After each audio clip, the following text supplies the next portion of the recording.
welcome back to my kitchen and another video where I'm gonna cook with you. How exciting. It is snowing outside. I don't know if you can see that.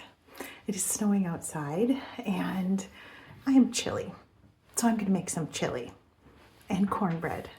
This is another tummy friendly meal, although I should say up front, if you are not accustomed to eating a goodly amount of beans, legumes, then you might want to start with fewer than I'm going to put in this recipe, or you might just want to eat smaller amounts of this recipe at a time, because some people, if they have not been accustomed to eating beans, they don't have the digestive bugs to, I can see my reflection in my glasses, that's irritating.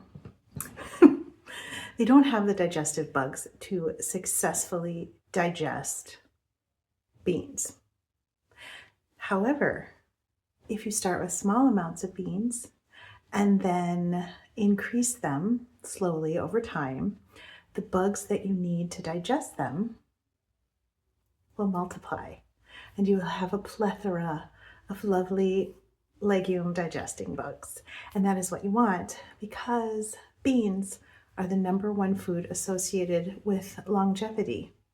And don't we all want more longevity in our lives and in our families? I am also going to make cornbread because, as I've mentioned before, if you have a recipe that is not very calorie dense, especially for those of us who might have difficulty maintaining weight, then we also need something starchy on the side. I'm also going to say that I am not afraid of sweeteners. I'm not afraid of salt. What I am afraid of, personally, is anything spicy. I used to love spicy food. Once I got Crohn's disease, I could not eat spicy food anymore because it was far too painful. So I do flavor my food, but with herbs instead of spices. I'm sure I will have more to say as we go on. So let us begin making sweet veggie chili. As you can tell, I do not have a fancy stove. I do not have a super fancy kitchen, although I love it, and cooking here is a delight. I had some red onion in my freezer, so I am going to put that in this pan, and I'm going to start it sizzling while I chop some red bell pepper. You will find out that I love red bell pepper.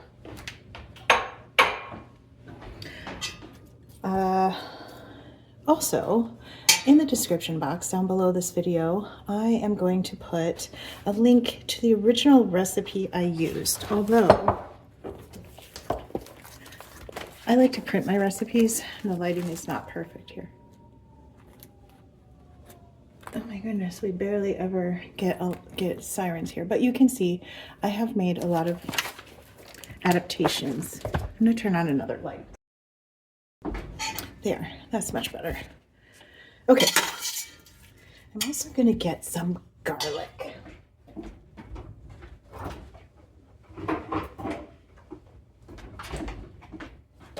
Some people have difficulty with onions and garlic, and I kept them out of my meals for a while I was healing because I thought they might be a problem for me, but it turns out they were not. Like I said, problems for me are mostly spicy things. Okay, now I have this medium-high heat. We're just gonna let that start to, I like it to caramelize. And I'm gonna chop these bell peppers in the meantime. These are a little bit old, they might be icky. Oh no, they're all right. Now, while I'm chopping, I would like to discuss the fact that it is very tiring to have any sort of illness. And we often do not have enough energy to make healthy food, or at least that's what we think. And what has helped me is on the days where I feel better, to batch cook a whole bunch of things so that I don't have to cook again for 5 days or a week, because that means I'm saving time. So basically what I'm saying is I batch cook, and then I have a bunch of things in the fridge that I can eat for a long time. I don't mind leftovers. In fact, I think they are a delight, because that means then I don't have to cook for a while. But I realize that some people don't love leftovers, in which case I'm going to link a video down below about how you can pre-make the ingredients for the meals that you want to make during the week to make the actual cooking. I'm going to turn the angle a little bit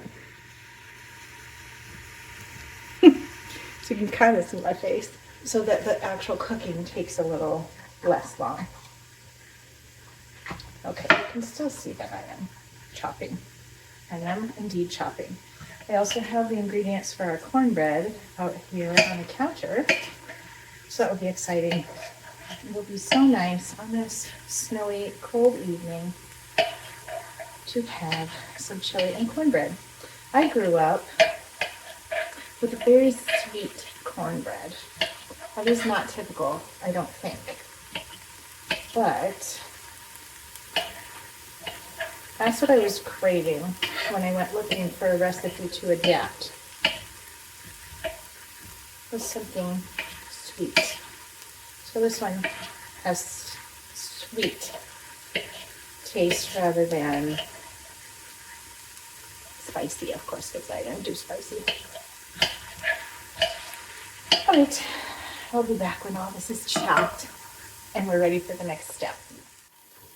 As you can see, my onions and garlic have browned up nicely.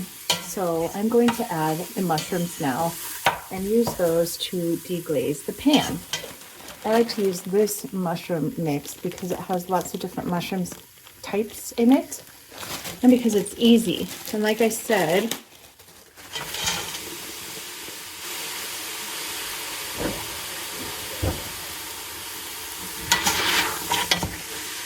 I like to use energy saving methods.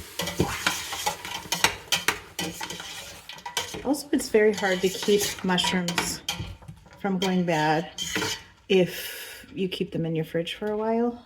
They just kind of don't necessarily stay as fresh, but the frozen ones do. So I love them.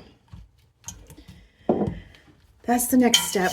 I'm going to cook down these mushrooms.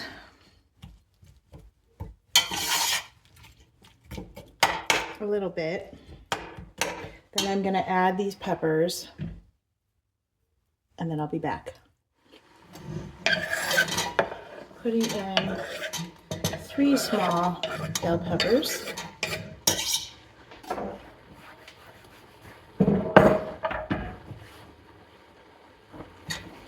Let those stir up.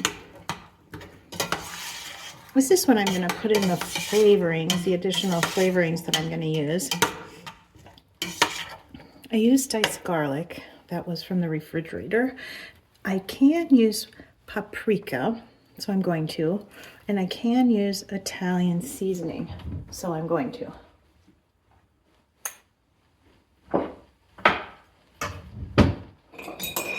If you are just early in the process of healing, then you might want to leave out any sort of spices. And you definitely want to leave out any sort of artificial sweeteners emulsifiers or other mysterious ingredients, because they do not typically help your gut. And we would like to help our guts. Now we're going to let that sizzle a little bit. As you can see, this has cooked down nicely. So now I'm going to add the rest of the ingredients. I have this corn. It's frozen, but it's about a can of corn. I think corn is great in chili. Then I'm going to add a 1/4 cup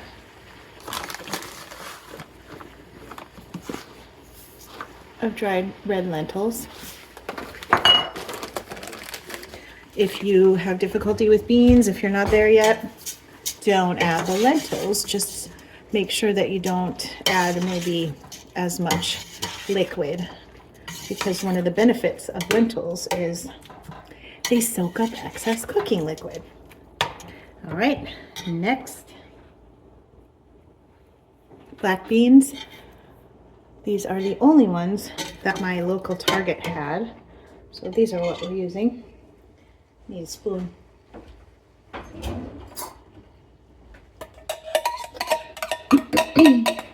Not my favorite brand, but what can you do? This is my favorite brand.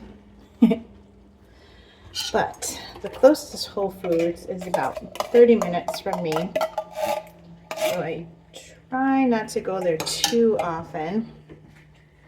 But really, they do have stuff that I need sometimes. So sometimes I am there. And I love it. It's like the promised land. Okay. And next, we are going to add some crushed tomatoes. This is the brand that I'm using, and this is a 28-ounce can. Whoops, it splattered on my face. That is very professional of me. Of course, maybe don't wear a white sweater when you're doing this. Maybe. Just a thought.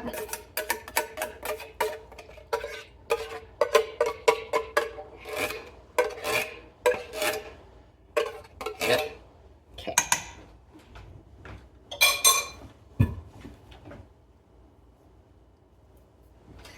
Now, as I am stirring this up, this is the time when I'm going to sweeten this chili. Also, I forgot to add 3 tablespoons of balsamic vinegar. I am using the brand that Target had, although usually if I have made a recent trip to Whole Foods, I will use their organic version. Okay, this top will not screw on. Okay, I think I did it. Love balsamic vinegar. I'm turning this down a little bit now. I'm turning it to 3, so medium low. And this is the time when I'm going to add some sugar. You may choose to use maple syrup if you wish. I have done that as well. This is just cheaper. And it does the trick, and it's not very much per serving, so I don't worry about it. Actually, this is a 1/4 cup, and that's what's called for in the recipe, but I'm going to use less. There's a couple of chunks. I'm going to use less. So I'm probably going to use about 3/4 of that 1/4 scoop. And then we will see if it tastes how we want it to taste. It's nice and chunky. Usually I also add some vegetable broth, which I will get in a moment, so that it has room to simmer. Because right now, if it simmers and it's already this thick, it will be far too thick.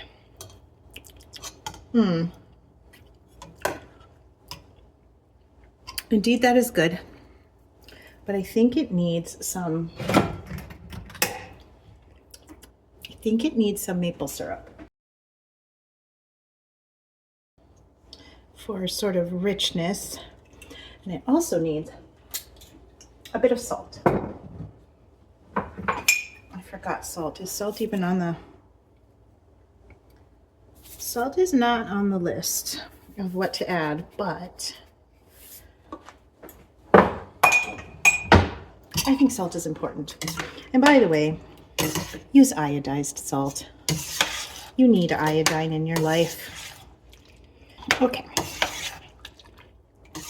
Now let us try again and see what we think. Much better. Although it's still very tomatoey.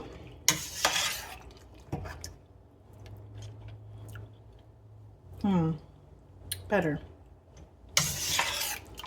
We'll let that simmer with some vegetable broth and see what we think. We're going to let it simmer with some veggie broth and see what we think after a little while. I probably have added about a cup. My recipe adaptations that I've written down in the past said 2 cups. But today it's looking like maybe 1 cup will be enough. We shall see. We're going to let this simmer. And in the meantime, we're going to move over to the island and we're going to make our cornbread. Oh, one more thing. I'm going to add some chopped spinach. Spinach, greens in general, are one of those things that I do not eat raw. But they have so many healing properties that we all need to be eating greens in whatever way we can. I have them in my smoothie in the morning. I put them in every casserole I make. I put them in my spring rolls. So we want to make sure that we use greens. These are very efficient if you are making some kind of a casserole because they're already chopped. But you can also just put handfuls of spring greens in if you wish. Here we are, all ready to make our cornbread. You're going to want to have an 8x8, 9x9, something like that. This one, how big is it? I don't know. It's glass. Now, we are going to use gluten-free flour. Let me show you the package. These are going to be gluten-free as well as vegan. I use this flour because it works the best for me, because for you fellow digestive people, it doesn't have any emulsifiers in it. We don't want any thickeners except for maybe psyllium husks. This has, here's the ingredients: garbanzo bean flour, potato starch, tapioca flour, whole grain sorghum flour, and fava bean flour.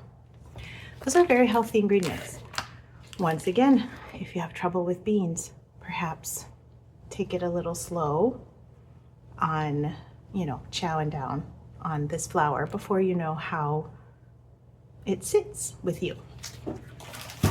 That is what is in this large container. Again, I will put the recipe down below that I used to adapt to make this, because there were a couple things that I changed from the original recipe. I need 1.25 cups. This is 1/3 of a cup, so we're just going to estimate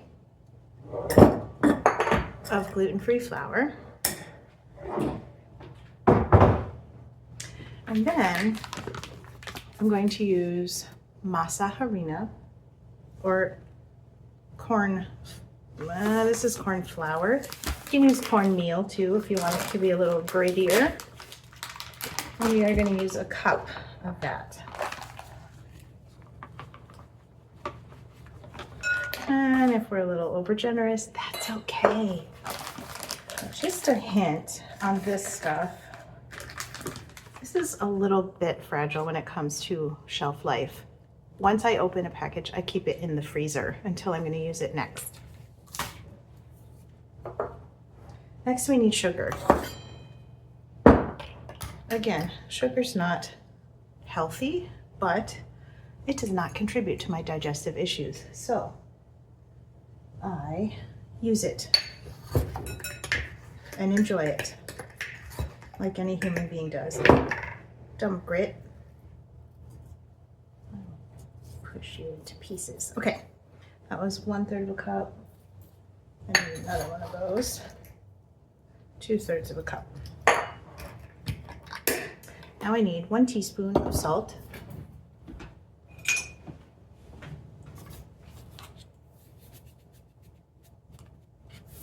And 1 tablespoon of baking powder.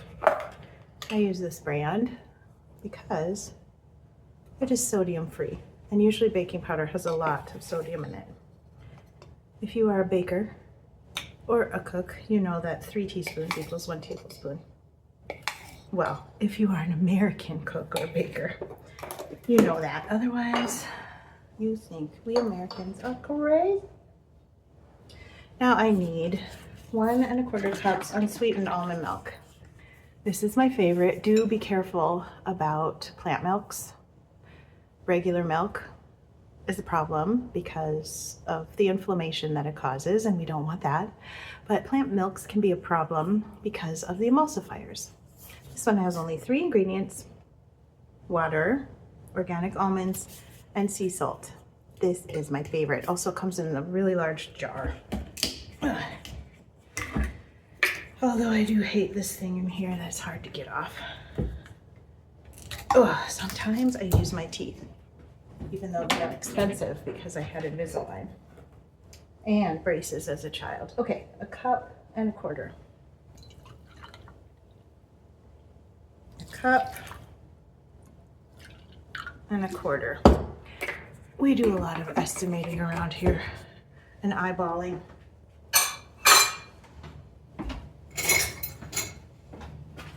Now we're going to do a bit of whipping. Get all the lumps out. This really comes together very quickly, and I think it would make a lovely side dish for lots of different soups and stews. This seems a little thicker than I'm used to. I'm going to add, that's because I forgot the applesauce. Duh. I use this applesauce, mostly because it comes in a glass jar, and that is a little more responsible than a plastic jar. I need 1/3 of a cup. This is 2/3, so we will do half of that. That should help. That'll be a little better. Oh yes, much better. Look at that lovely color.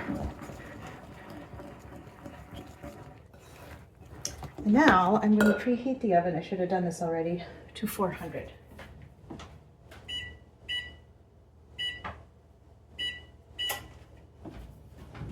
And I'm going to put this lovely stuff in this little pan.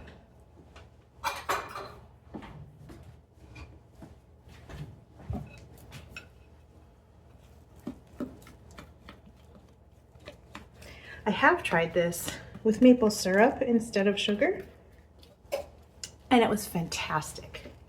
However, maple syrup is very expensive, and like I said, I'm not afraid of a little sugar now and then, so I decided to just use the sugar instead of going through a lot of maple syrup. I have not tried any sweeteners other than that because sweeteners are difficult for many people with digestive disorders, so I've decided that I'm okay with sugar in here. There. Delicious. I'm going to bake the cornbread at 400 degrees Fahrenheit for about 25 minutes. Then it will be golden and delicious with our wonderful chili.